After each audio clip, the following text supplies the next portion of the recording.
दोस्तों, मेरा नाम है नीलेश मिश्रा। कहानियां सुनाता हूं। बिग एफएम पर आप सुन रहे हैं यादों का idiot box with Nilesh Mishra season 5। कहानियां जिनमें आप मिलते हैं खुद से। तारीफ करें, शिकायत करें, लेकिन अधिकार से बताइएगा कि हमारी कहानियां आपको कैसी लग रही हैं। फेसबुक, ट्विटर या इंस्टाग्राम पर बिग एफएम का हैंडल है 927 बिग एफएम। और अगर मुझसे सीधा संपर्क करना है फेसबुक, ट्विटर या इंस्टाग्राम पर, तो मेरा हैंडल है नीलेश मिश्रा, NEELESHMISRA। चलिए कहानी आगे बढ़ाता हूं।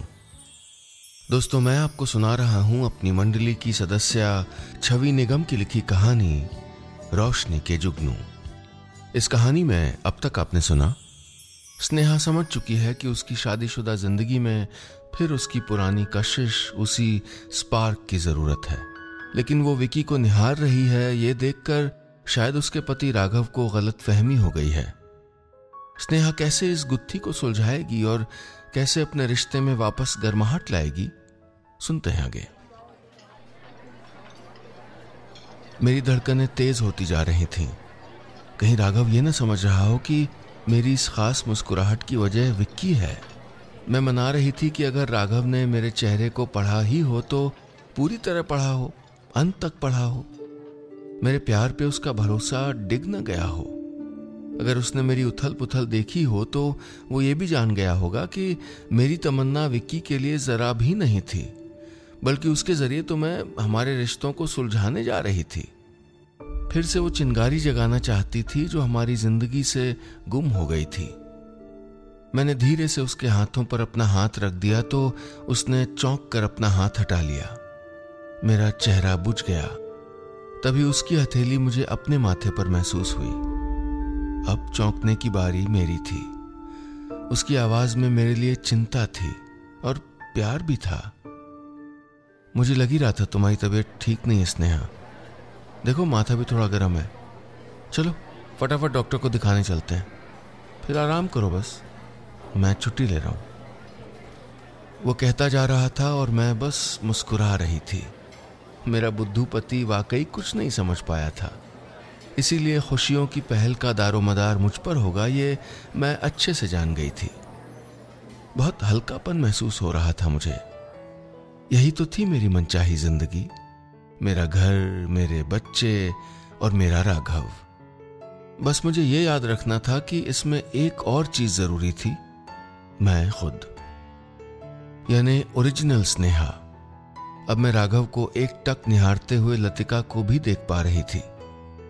हालांकि राघव ने कोई रूमानी इजहार नहीं किया था, लेकिन मेरे आगे उसे अपनी जरूरी मीटिंग, टेबल पे सजे खाने, अपने दोस्तों, किसी की परवाह नहीं थी। वो तो मुझे इतना चाहता होगा शायद लतिका ने सोचा भी नहीं होगा। अब उसकी आंखों में बदलाव की वही चाहत थी, वो जो कुछ वक्त पहले मेरी आंखों में थी। मैंने मनाया कि काश वो भी ये जल्दी समझ जाए कि खुशियां अपने इर्द गिर्द ही होती हैं। उसके लिए किसी और जिंदगी की हसरत नहीं, बल्कि खुद में झांकने की जरूरत होती है बस। तभी राघव का हाथ अपने कंधे पर महसूस किया तो जैसे मैं होश में आ गई। मेरा बैग उठाए वो चलने की तैयारी में था। विकी और लतिका भी खड़े हो गए। रुको राघव, मेरी आवाज पर उसने हैरानी से मुझे देखा।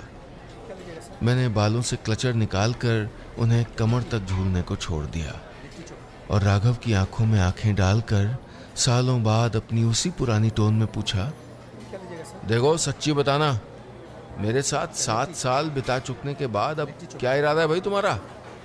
पहले तो वो हक्का बक्का रह गया, फिर अचानक उसे कैसे समझ आ गया। उस पल में जैसे हम फिर से पहले वाले राघव स्नेहा हो गए। मेरी आंखों की शैतान मुस्कुराहट उसके होठों पर भी चमक उठी। बेहिचक मेरा हाथ थामे वो घुटनों के बल बैठ गया। जिंदगी रहने तक तुम्हारे पास रहने का इरादा है? मैं तो बुढ़ापे में भी तुम्हें प्रपोज करना चाहूंगा, लेकिन ऐसे बैठना है तो क्या होगा भाई? आज भी पीछे कहीं तालियां बज रही थीं। वही कशिश आज हमें फिर बांध रही थी।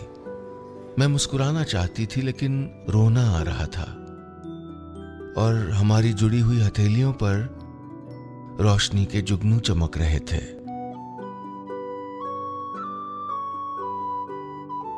बस इतनी सी थी ये कहानी।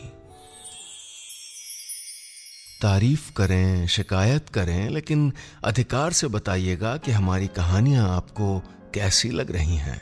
और हाँ, रोज ऐसी ही रोचक कहानियां सुनने के लिए सुनिए यादों का idiot box with Nilesh Mishra season 5 सिर्फ बिग एफएम पर। हमारे चैनल पर हर रोज खूब सारी कहानियां उपलब्ध होती हैं, कभी कविताएं, कभी और कोई गपशप। अगर आप चाहते हैं कि कुछ भी ना मिस करें तो 2 चीजें तुरंत करिए। ये ऊपर जो घंटी का निशान देख रहे हैं ना, इस बेल आइकॉन को दबाइए, इसे क्लिक करिए। सब्सक्राइब जहां लिखा है उसको भी क्लिक करिए, और फिर आप और मैं रोज जुड़े रहेंगे। और जैसे ही हम कोई नई कहानी पोस्ट करेंगे, आपको लप से एक ईमेल आ जाएगा। और आप तो जानते ही हैं कि फेसबुक पर हमारा ऑफिशियल पेज है नीलेश मिश्रा, NEELESHMISRA, और उसके आगे ब्लू टिक भी लगा होगा, क्योंकि नक्कालों से सावधान हमारी कोई शाखा नहीं है। और इसी तरह अगर आप ट्विटर पर टहलते हुए चले जाएं तो वहां मेरा हैंडल है नीलेश मिश्रा, NEELESHMISRA। इंस्टाग्राम पर भी मेरा हैंडल है नीलेश मिश्रा। स्पेलिंग बताइए। जी हाँ, NEELESHMISRA। तो भैया मैं कहां तक बचूंगा आपसे, आप कहीं ना कहीं तो मुझे पकड़ ही लेंगे। चलिए मिलते हैं बहुत जल्दी नई कहानी के साथ। सुनते रहिएगा यादों का idiot box with Nilesh Mishra season 5 सिर्फ बिग एफएम पर।